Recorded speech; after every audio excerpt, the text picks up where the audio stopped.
Everyone talks about the light, the bliss, the expansion of spiritual awakening. But Carl Jung discovered aspects of awakening that spiritual teachers rarely mention.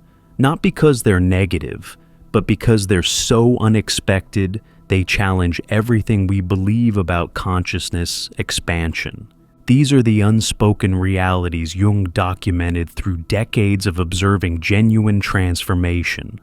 Truths that would completely change how you approach awakening if you knew them. Today, I'm revealing the 5 things Jung discovered about spiritual awakening that no one tells you. Revelations so contrary to popular spiritual narratives that most teachers either don't know them or won't admit them. Understanding these will either accelerate your journey or make you question whether you want to continue. Here's what Jung understood that changes everything. Spiritual awakening isn't what you've been told. It's not a single event, but a psychological process. Not an achievement, but a dismantling. Not reaching higher, but going deeper. Jung called it individuation, and what it actually involves would terrify most seekers if they truly understood it. The first truth no one mentions is already affecting you. Awakening makes you more sensitive, not stronger. Jung discovered something that contradicts every spiritual promise. Awakening doesn't make you invulnerable to life's challenges.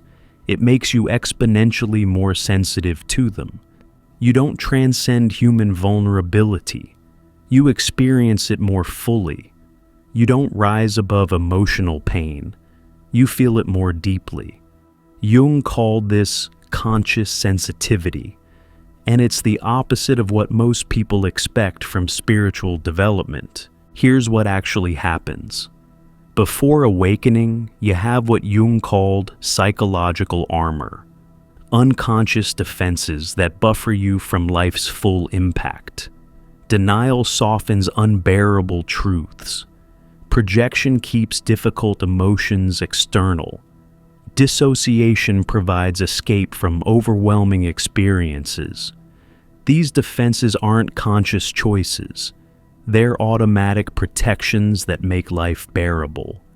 Jung wrote, "Individuation doesn't strengthen defenses, but dissolves them." The awakened person feels more, not less. They experience life's full spectrum without the buffer of unconsciousness. This increased sensitivity manifests in ways Jung documented extensively. Physical sensations become more intense. Both pleasure and pain amplify. Emotional experiences deepen. Joy becomes ecstasy, but sadness becomes grief. Energy perception heightens. You feel others' emotions as tangible presences. Even thoughts have more impact. A negative thought can feel like physical pain. What makes this so challenging is that society equates spiritual development with becoming unshakable. People expect awakened individuals to be calm, stable, unaffected. But Jung observed the opposite. The more conscious you become, the more deeply you're affected by everything. A harsh word cuts deeper. Violence on the news hurts more. Others' suffering becomes physically painful. Jung identified what he called the sensitivity paradox. You become simultaneously more vulnerable and more capable of being with vulnerability. You feel everything more intensely while developing greater capacity to hold intensity. You're more easily hurt while less destroyed by hurt. It's not transcendence, but full engagement with human experience. This sensitivity extends to positive experiences too. Jung noted that awakened people often feel overwhelming beauty in ordinary moments. A sunset might bring tears. A piece of music might create physical ecstasy. A moment of connection might feel like cosmic union. The intensity can be as challenging as painful experiences because it's so overwhelming. The physical implications are significant. Jung observed that awakening individuals often develop what appear to be sensitivities or conditions: chronic fatigue from processing intense energy, digestive issues from emotional sensitivity, autoimmune responses from permeable boundaries. These aren't failures, but natural results of increased sensitivity to all input. Jung emphasized that this sensitivity isn't weakness, but responsiveness. Like a finely tuned instrument, you register subtler frequencies. This allows for deeper understanding, more nuanced response, and greater compassion. But it also means living without the comfortable numbness that makes modern life tolerable for most people. The key insight Jung offered is that trying to maintain old levels of stimulation with new sensitivity creates suffering. Awakened individuals often need to restructure their entire lives around their increased sensitivity. Different environments, fewer activities, more recovery time. What worked before awakening becomes overwhelming after. But sensitivity is just the beginning of what no one tells you. You become ordinary, not special. Jung's second hidden truth destroys the ego's favorite spiritual fantasy. Genuine awakening doesn't make you special. It makes you profoundly ordinary. Not ordinary as in boring, but ordinary as in losing all sense of being separate, unique, or chosen. You become what Jung called consciously common, aware that you're made of the same consciousness as everything else, with no special status whatsoever. Here's what Jung discovered. The ego approaches awakening seeking specialness, to be enlightened, chosen, evolved, advanced. This desire for spiritual specialness drives much of the seeking, but actual awakening reveals what Jung called fundamental ordinariness. You're not special, never were special, and the desire for specialness was the very thing preventing recognition of your true nature. Jung wrote, "The individuation process leads not to inflation, but to profound deflation. The person discovers they are neither above nor below others, but simply one expression of the same universal process." This ordinariness manifests in unexpected ways, Jung documented. Spiritual experiences stop feeling special and become just more experiences. Insights that once seemed profound reveal themselves as obvious. Abilities that felt unique are recognized as universal potentials. Even awakening itself stops seeming like an achievement and becomes just what happens when conditions align. What makes this so challenging is that it contradicts the entire framework of spiritual achievement. There are no levels to climb, no stages to complete, no status to achieve. You're not becoming enlightened, you're recognizing that enlightenment is a concept created by egos seeking specialness. You're not evolving beyond others, you're seeing that everyone is equally the same consciousness appearing as different forms. Jung identified what he called the specialness trap, how the ego co-opts awakening for its own aggrandizement. It takes genuine spiritual experiences and turns them into evidence of being special. It interprets insights as proof of advancement. It uses awakening itself as the ultimate achievement to lord over others, even if only internally. The death of specialness extends to spiritual identity. Jung observed that genuinely awakened people lose interest in being seen as spiritual or awakened. They stop talking about consciousness, stop identifying as seekers, stop participating in spiritual hierarchies. They become what Jung called invisibly conscious, so ordinary that their awakening becomes unnoticeable. This ordinariness is deeply humbling. Jung noted that people often experience what he called spiritual embarrassment, shame at having thought they were special, at having pursued enlightenment for ego gratification, at having used spirituality to feel superior. This embarrassment is healthy, marking the transition from ego-driven to genuine seeking. The social implications are profound. Jung observed that losing specialness often means losing spiritual community. Others still seeking specialness can't relate to someone who's given it up. Teachers promoting levels and achievements seem to be selling illusions. The entire spiritual marketplace appears as egos seeking and selling specialness. Jung emphasized that becoming ordinary doesn't mean becoming dull or losing uniqueness. Each flower is unique while being ordinary. Each wave is individual while being common ocean. You remain a unique expression while recognizing you're not special. Just another perfect imperfection in the whole. Yet, even becoming ordinary isn't as surprising as the next truth. Awakening happens in reverse order. Jung discovered something that explains why so many people get lost on the spiritual path. Awakening happens in exactly the opposite sequence from what people expect. Instead of gradually ascending through stages of consciousness, you first lose everything, experience complete emptiness, then slowly rebuild from nothing.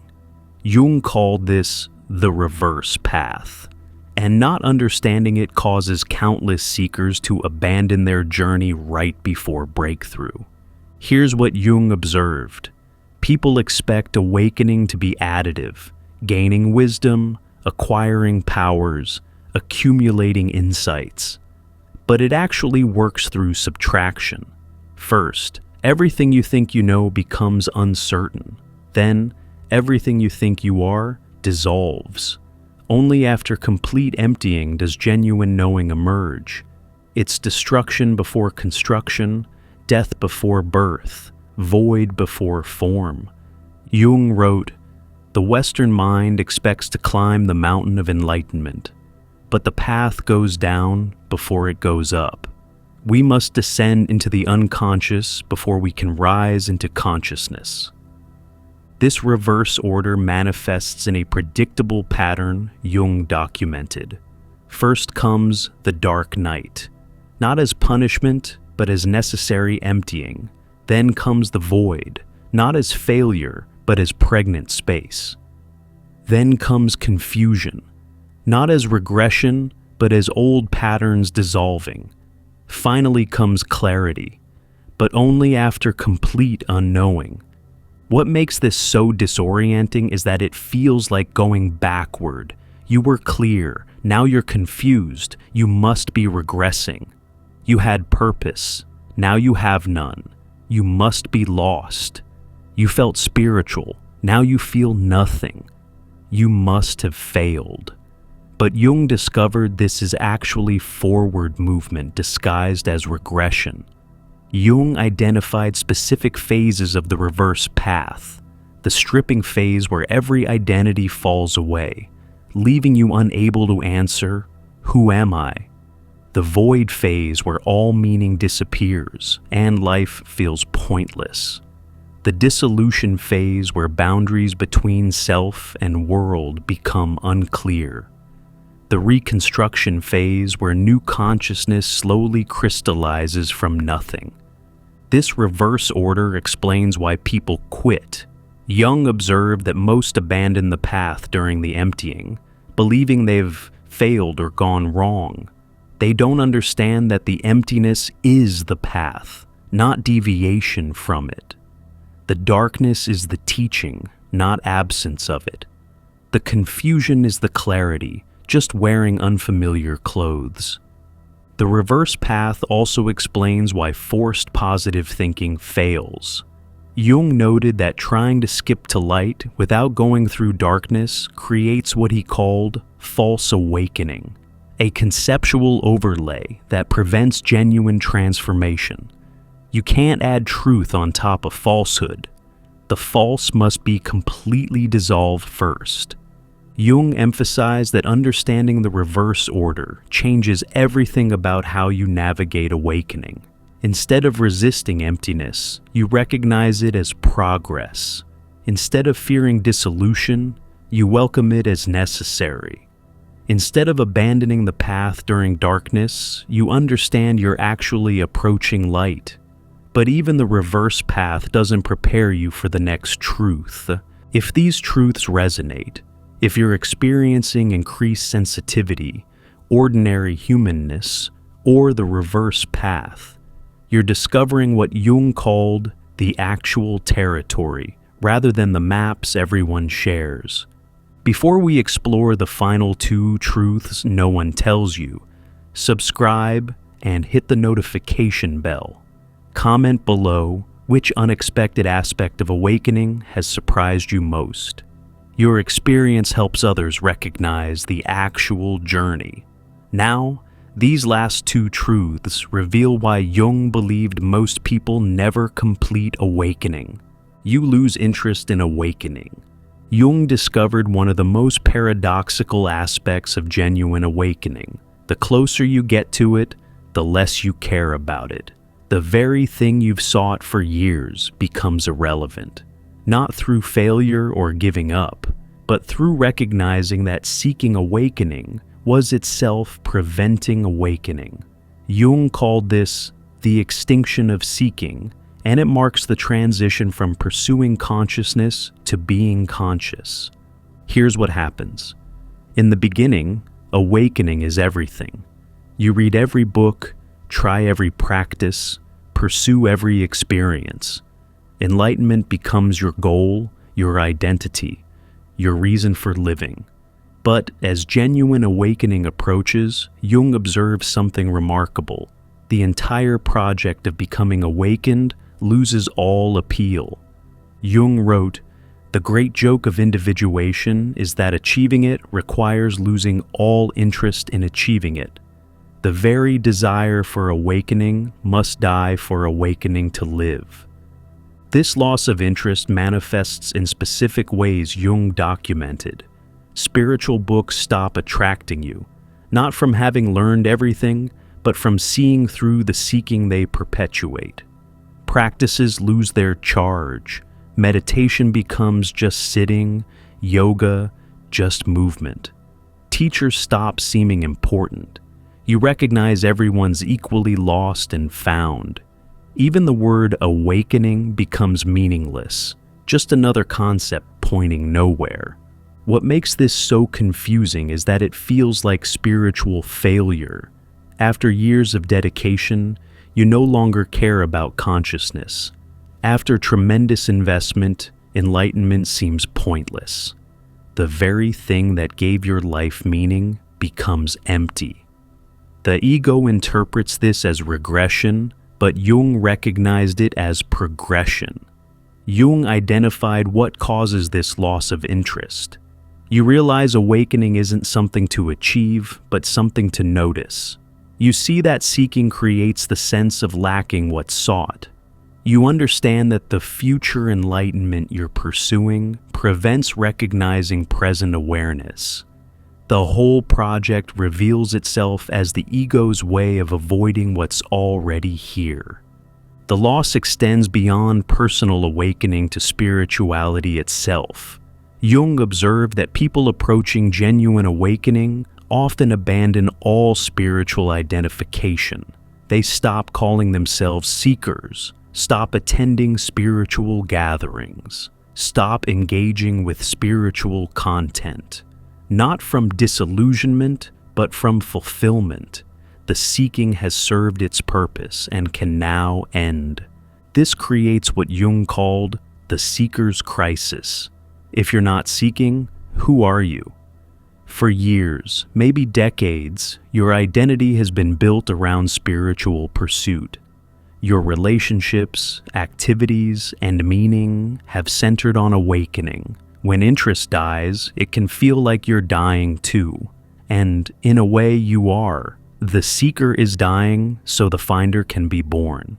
Jung emphasized that losing interest doesn't mean becoming disengaged from life. Rather, engagement shifts from seeking something absent to expressing something present. Instead of trying to become conscious, you simply are conscious. Instead of pursuing awakening, awakening pursues its expression through you. But there's one final truth that no one prepares you for.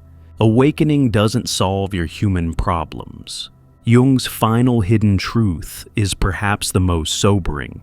Spiritual awakening doesn't solve your human problems. It reveals them as unsolvable at the level they're created. You don't transcend human challenges. You recognize their nature. You don't escape difficulty. You relate to it differently. Jung called this conscious suffering, and it's completely different from what most people expect from enlightenment. Here's what Jung discovered. People approach awakening believing it will fix their lives. No more anxiety, no more conflict, no more suffering. Enlightenment becomes the ultimate solution to the problem of being human. But actual awakening reveals something else entirely. The problems remain, but your relationship to them transforms. Jung wrote, "Individuation doesn't eliminate human suffering, but makes it conscious."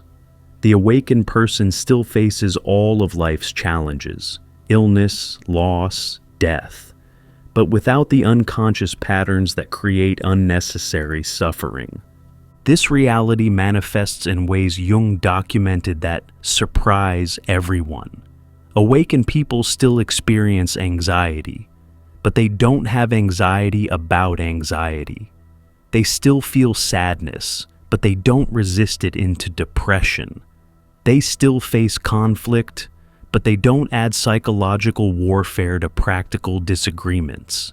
They still encounter problems, but they don't create meta-problems about having problems. What makes this so different from expectations is that marketing for awakening promises problem-free existence. Enlightenment is sold as the end of suffering, the solution to everything, the ultimate achievement that fixes life. But Jung observed that genuinely awakened individuals often have the same practical challenges as everyone else: financial issues, relationship difficulties, health problems. Jung identified what actually changes, not the existence of problems, but the relationship to them, not the presence of pain, but the absence of resistance, not the elimination of difficulty, but the end of taking it personally. Problems become just phenomena arising and passing rather than personal attacks requiring defense. The unchanged human challenges include what Jung called biological reality. Bodies still age, get sick, and die. Practical reality. Bills still need paying. Relationships require tending. Responsibilities demand attention. Psychological reality. Emotions still arise. Thoughts still occur. Patterns still play out. Awakening doesn't exempt you from any of this. This can be deeply disillusioning. Jung observed that people often experience what he called enlightenment disappointment, the recognition that awakening isn't the escape they had hoped for. You're still human, still vulnerable, still subject to life's difficulties. The fantasy of transcendent escape dies, leaving just conscious participation in ordinary human experience. Jung emphasized that this is actually liberation, not limitation. When you stop expecting awakening to solve human problems, you stop postponing life until you're enlightened. You engage with difficulties as they are, rather than waiting for them to disappear. You participate fully in human experience rather than trying to transcend it. The key insight is that problems aren't the problem. The belief that you shouldn't have problems is the problem. Awakening doesn't create a problem-free life, but ends the war with problems. You still navigate challenges, but without the story that challenges mean something's wrong. Here's Jung's complete picture of what no one tells you about spiritual awakening. You become more sensitive, not stronger; ordinary, not special; experience reverse order, not gradual progress; lose interest in awakening itself, and still face all your human problems. Jung wrote, "These truths would discourage the ego from seeking awakening, which is precisely why they're not widely shared. But understanding them allows for genuine transformation rather than fantasy pursuit." Together, these hidden truths paint a picture of awakening completely different from popular presentation. It's not achievement, but dissolution; not gaining, but losing; not ascending, but including; not escaping humanity, but fully embracing it; not solving problems, but transforming relationship to them. Jung believed these truths were hidden not through conspiracy, but through misunderstanding. Teachers who haven't fully awakened don't know them. Those who have awakened find them nearly impossible to communicate. And seekers don't want to hear them because they contradict everything the ego hopes to gain through awakening. Yet Jung also understood that these truths, however challenging, are ultimately liberating. When you know awakening increases sensitivity, you can prepare for it. When you expect ordinariness, you won't chase specialness. When you understand reverse order, you won't abandon the path during darkness. When you anticipate losing interest, you won't interpret it as failure. When you know problems remain, you won't postpone life until enlightenment. The practical implications are profound. Stop expecting awakening to make you invulnerable. It will make you more feelingly human. Stop seeking specialness. Find freedom in ordinariness. Stop resisting the darkness. It's the path to light. Stop clinging to seeking. Let it die naturally. Stop waiting for problems to end. Engage with them consciously now.